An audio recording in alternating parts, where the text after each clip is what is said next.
नमस्कार. आजच्या महत्त्वाच्या हेडलाईन्समध्ये आपलं मनापासून स्वागत. कोविशिल्डमुळे हार्ट अटॅक, स्ट्रोकचा धोका. ॲस्ट्राझेनेका ब्रिटिश कंपनीने उच्च न्यायालयात प्रथमच दिली कबुली. कंपनीने दुष्परिणाम मान्य केले. मराठी पाटी नसेल तर मालमत्ता करा एवढा दंड. आजपासून पालिकेची कारवाई. आतापर्यंत आस्थापनांना 50 लाखाचा दंड. मराठी फलक नसल्याची माहिती द्या. मुंबईतील जागांचा तिढा सुटला. शिंदे सेनेला दक्षिण व उत्तर पश्चिम मुंबई राखण्यात यश, तर जाधव व वायकर यांना उमेदवारी. नार्वेकर आणि लोंढेंचा जय्यत तयारी वाया.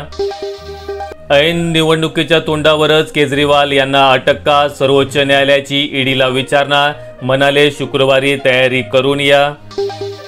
पंकजा मुंडेंना मराठा समाजाने पुन्हा अडवले. एक मराठा लाख मराठा अशा घोषणाही दिल्या. सोनावणेंची मुंडे भगिनींवर टीका. वर्षा गायकवाड यांच्या रॅलीला उद्धव सेनेचे पाठबळ. नसीम खान आणि भाई जगताप नाराज.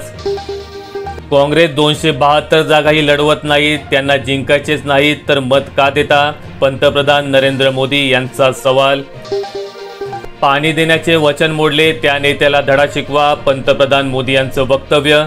तर शरद पवार यांचे नाव न घेता केली घाणाघाती टीका. काँग्रेसने मागासांना मागासच ठेवले. विरोधकांचा केवळ राजकारणावर भर.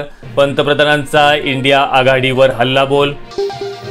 मुंबईचे रणांगण आखले. 6 मतदारसंघातील लढतींचे चित्र स्पष्ट. शिंदे गटाकडून दक्षिण मुंबईतून यामिनी जाधव, तर उत्तर पश्चिम मुंबईत रवींद्र वायकर आणि उत्तर मुंबईत काँग्रेसकडून भूषण पाटील. अशा दररोजच्या महत्त्वाच्या हेडलाईनसाठी चॅनेलला सबस्क्राईब करा. धन्यवाद.